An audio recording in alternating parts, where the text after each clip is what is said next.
up in the mountains, my friends, where you can still watch an eagle soar on the wind. And I walk those hills with a smile on my face, and I can't get back to God's saving grace in the mountains.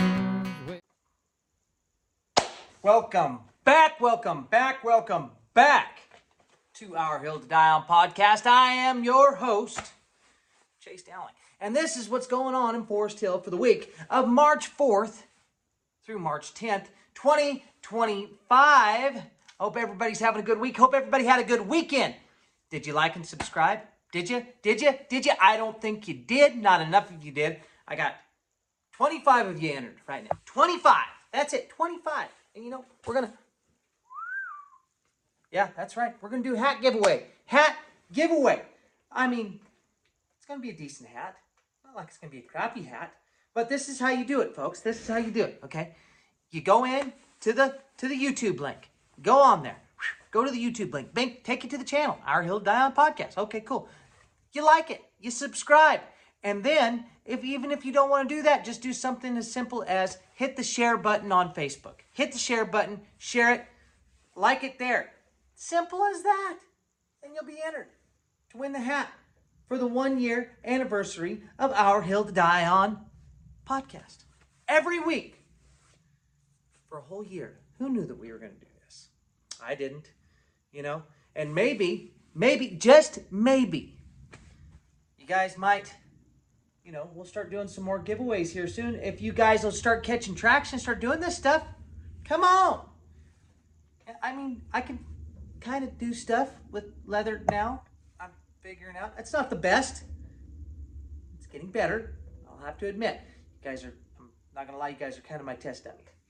Just to see if I can make anything that's halfway decent. So. Anyway, without further ado, here's this week's Banana Belt Weather Report.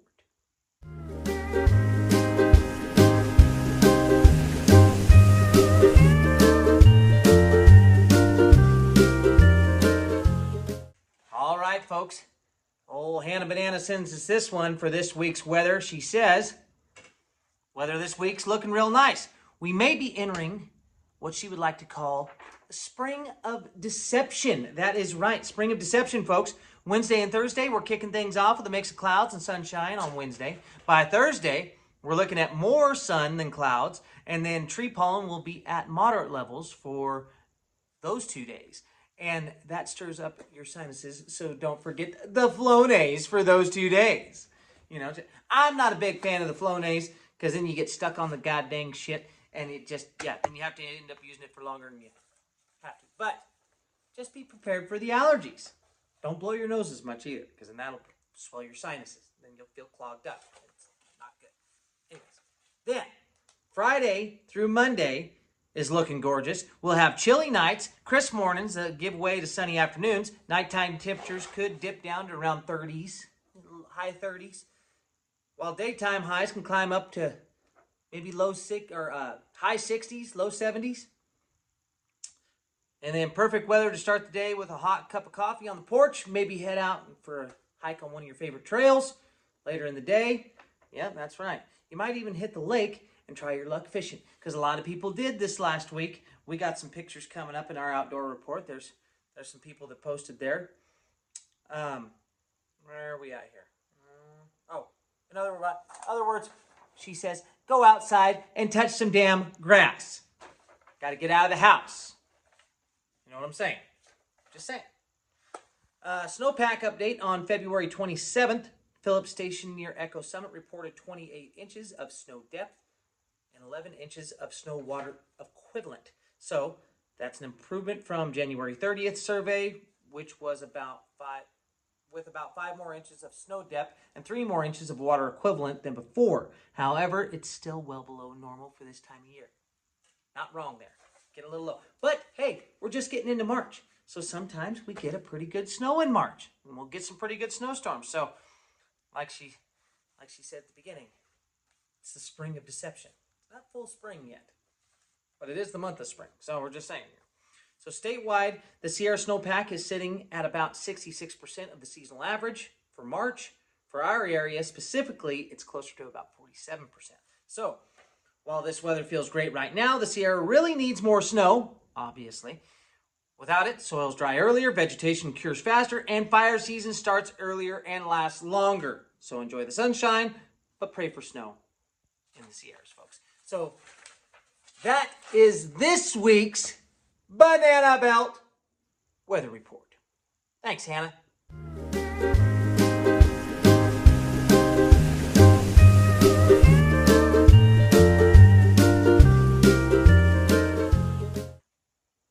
All right, folks, getting right into this week's event calendar for the week.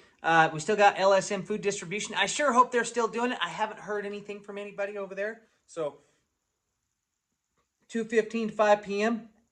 And then everybody's in. It's getting down there with Cynthia, of course. They're going to be doing German food again. They got a Malteskaken. I don't know how to say that word. I am not German. I do not spreche Deutsch. Okay. Anyways, they got German food down there. Then also on Wednesday, of course, it's Bingo G57. G57 at 7 p.m. at the Mountain Club. So get over there and see that. Then Thursday, on the 5th of March, we got the preschool story time, of course, as always, at 10:30. And then big birthday shout out to Jamie Cormany Johnson. I don't know how to use Cormany. Anyway, Johnson. That one I do know how to say. And also, big shout out to Mr. Bill Dowling. My father's turning 87 years old on the 5th. 87! You go, Big Daddy. Happy birthday to you. Hope it's a good one for you. Hope you go out and do some golfing. Or just go to breakfast. Have a beer. Do something like that. It's your birthday. You're 87. You can do whatever the hell you want to do. Then, Friday, March 6th, of course, German food again at Everybody's Inn. It's the Malteskaken. Don't know how to do it. Like I said, I do not spreche Deutsch. That's why we won WW2, so we didn't have to do these things, right? Come on. Anyway, that's that. And that will bring us into this week's outdoor report.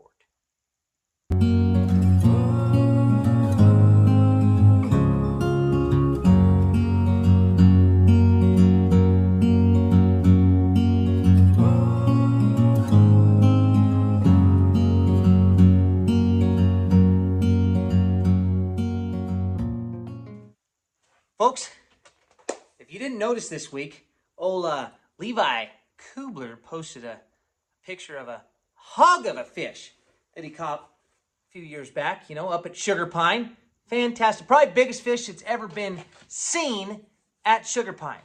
Ever been photographed at Sugar Pine. Fantastic fish. Massive. Absolutely massive. And I know quite a few people after they seen that picture, they said, well, by God, if that one was there, there's got to be another. And you can try. You can try. You probably won't get one just because you're just not as good an angler as Levi is. Truth be told. And the eagles could be swooping down and getting all those big suckers. But yeah, good luck trying. But I would try if I were you. I would. And a lot of you, posted some pictures. During that, of fish that you caught this week. So it's a good fishing week. It was. Everybody had a good time. Everybody looked like they had a good time anyways. Hope they did. And I know some people got a good laugh or two, and it happens. And you know who else had a good time? Is old Andy. And this week's Where's Andy?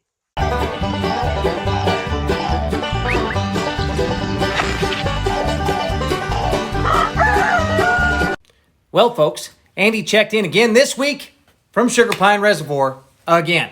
Apparently, business is booming out there. According to Andy, there were 5 boats on the water, which around here is basically a full marina. And while Andy was out there limiting out, like it's his day job, something even more majestic happened again. A mating pair of bald eagles showed up, just flew in. Now, I'm not saying the eagles are there because of Andy, but it's starting to feel like they might be part of the operation. We've got Andy in a boat, fish on the stringer, and 2 bald eagles sitting in trees supervising the whole situation like they're park rangers. It's becoming less of a fishing trip and more like a National Geographic special, filmed at Sugar Pine. So if you're wondering where Andy is this week, folks, he's at Sugar Pine, fishing with 5 other boats under the watchful eyes of a pair of bald eagles that apparently approve of his technique.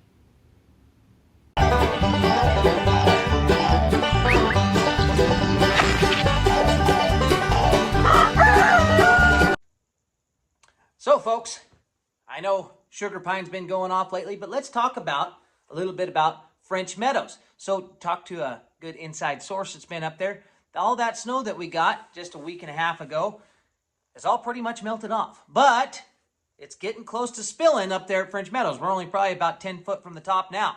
So it will be spilling before too long. So if you want to get up and go fish, do some fishing at French Meadows, right now might be the time as we're in the spring of deception phase of winter before we head on into, what is it, second spring or real spring, fall spring? I can't remember all the springs. But yeah, the water is coming up at French Meadows. That means the water's coming up at Hellhole. Hopefully both of them will be spilling before too long. And we just need some more snow. More snow would be good. Yes. And if anybody's heading up there, don't forget to check on the cows. That's right. Don't think I haven't forgot about it. Got a saddle ready. Got a rope. We're going to get us one. Anyway. Ladies and gentlemen, that's this week's Outdoor Report.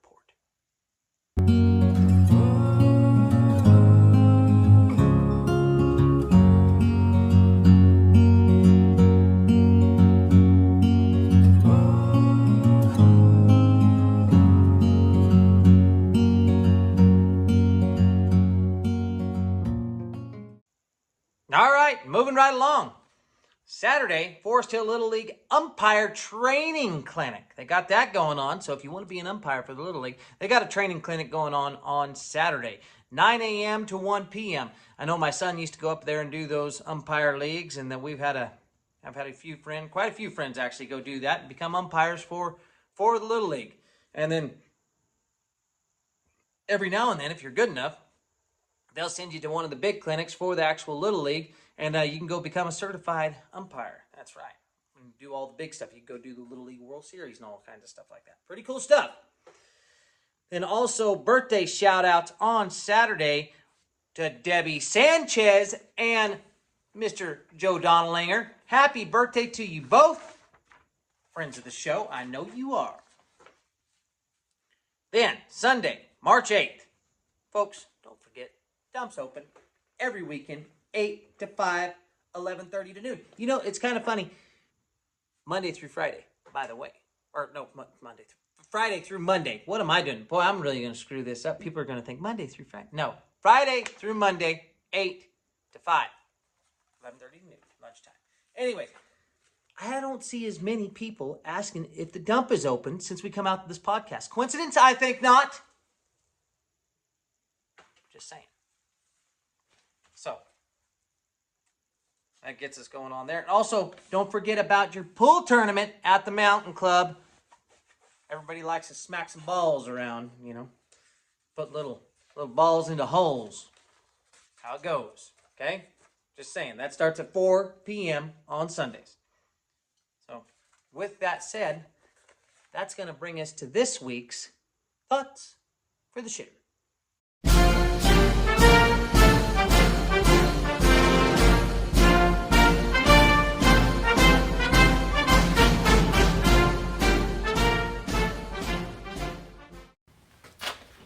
You ever notice how sometimes the things we import from other countries are the same things we used to produce right here at home? Take lumber, for example. California builds houses with lumber shipped down from Canada, while our own forests are overgrown and our old lumber towns barely have mills left. And that got me thinking about trade this week.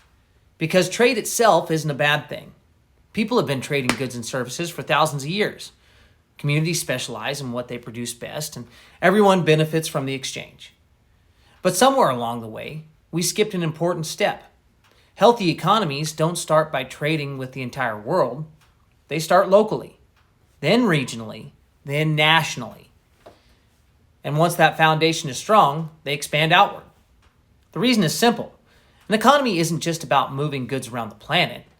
It's about protecting the value of the people and the production inside our own communities. Years ago, California had hundreds of mills across the state. Those mills supported entire towns. They were good-paying jobs, skilled work, and part of the backbone of many rural communities. Today, only a fraction of those mills remain. The jobs are gone, the towns have struggled, and yet we use more lumber than ever. So we end up in this strange situation where we import wood from thousands of miles away, while the forests right here at home grow thicker every year. That's not really about trade. That's about forgetting how we use our own resources first. Because when we trade heavily with places that operate under completely different economic conditions, lower wages, weaker protections, and fewer standards, the competition stops being about innovation and it becomes a race to the lowest standard. And when that happens, the pressure always moves in one direction. Wages get squeezed, jobs move away, communities that once produced things slowly hollow out. Trade doesn't have to work that way. Trade should strengthen the people inside an economy, not slowly undermine them. Because the purpose of an economy isn't just the cheapest possible product, it's the ability for the people living inside that economy to build stable lives. Trade can absolutely be a good thing, but only if we remember who we're supposed to be protecting in the first place. And that, ladies and gentlemen, is just something to ponder while you're dropping them off down yonder.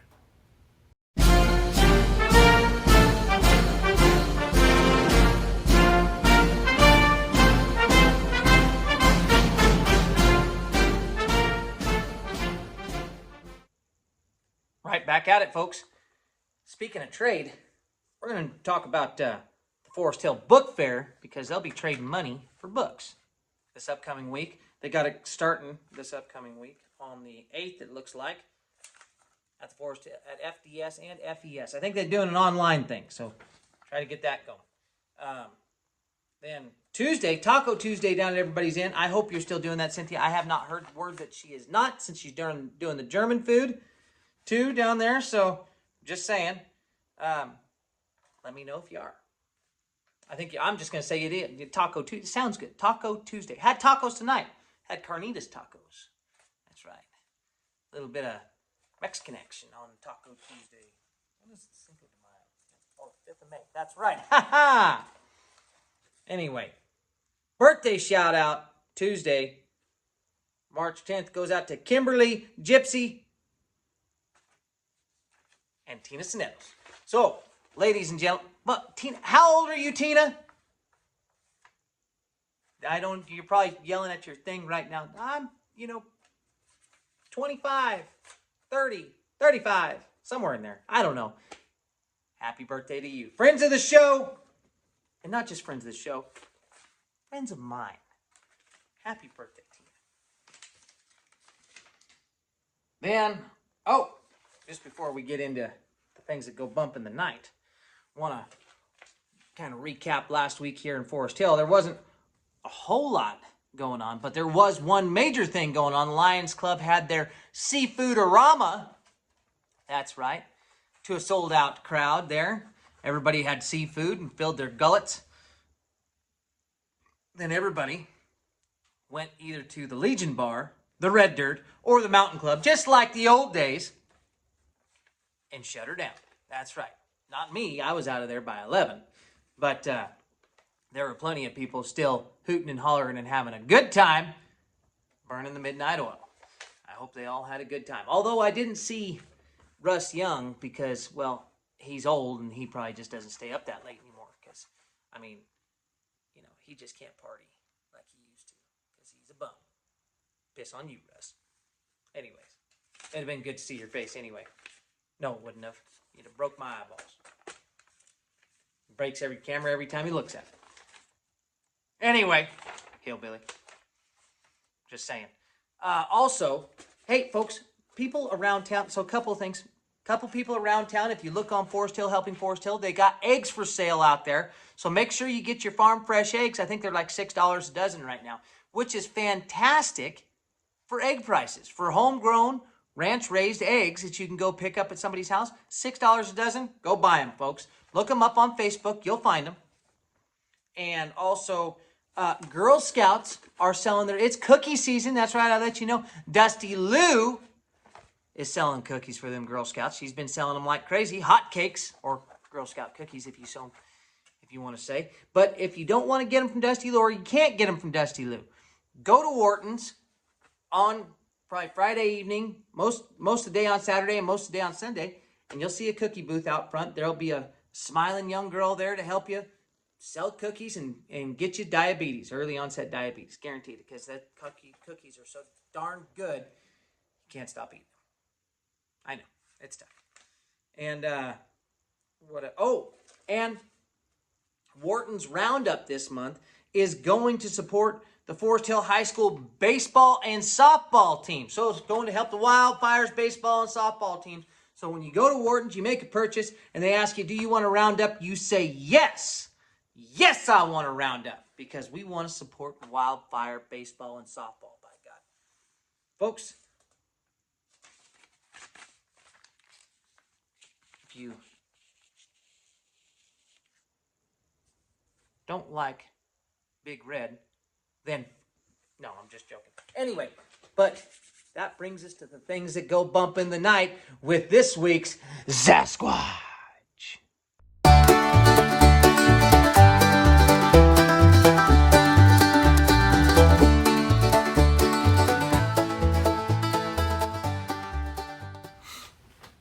Folks, this week's Sasquatch is a Forest Hill original. An old logger who remembers the good old days, back when the logs were big, the men were bigger, and the saws were heavier than motorcycles. In his younger days, before they straightened out the road, you might catch him and his friends, but only just for a second, in a Mustang as they flew by at about Mach 10, just trying to live their lives worth living. He's known for being a bit of a collector, some might say a hoarder, but not if you know what you're looking at. Some folks slow down as they get older, but not this Squatch. Every now and again, you can still find him gliding around a turn on a Harley like he's part of the machine. Gray hair flowing in the breeze and a smile from ear to ear. Much more than a Squatch, he's an historian, botanist, forester, appraiser, mechanic, equipment operator, myth, jack of all trades, and an all-around token of Forest Hill. And if you got a minute, because you're going to be there a while, stop and listen if you know who I'm talking about. Because that's all you'll do, and if you're paying attention, you might just learn something. Ladies and gentlemen, you don't know who I'm talking about. Not going to tell you. But if you don't know, now you know.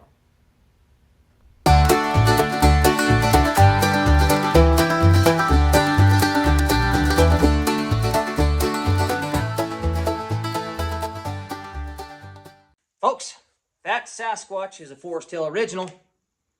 And if you know who I'm talking about, don't tell him that he's on this podcast, because he's going to pinch me or make fun of me or, I don't know, yell at me, give me a dirty look or something like that. Or he might just laugh, or he could just probably talk my ear off for an hour, which that'll happen. Sometimes has happened in the past. Anyway, just saying.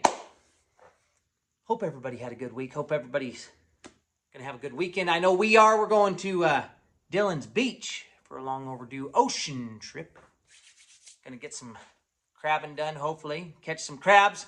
Not too many, though, I hope. I'm a married man. Can't be doing that. But without further ado, here's this week's Robert Francis Joke of the Week. And this one goes like this here. It goes, what do you get when you cross a sheep and a cow? An animal that's always in a bad mood. Ladies and gentlemen, hope you have a good week. Hope you have a good weekend. Don't forget to like, share, and subscribe. So we're going to subscribe on YouTube. We're going to like on YouTube. We're going to share it on Facebook. Hit the share button on Facebook. There it is. Like and subscribe on YouTube, ladies and gentlemen. Like it on Facebook too. Hell, I don't care. We'll see you on the next one. Peace.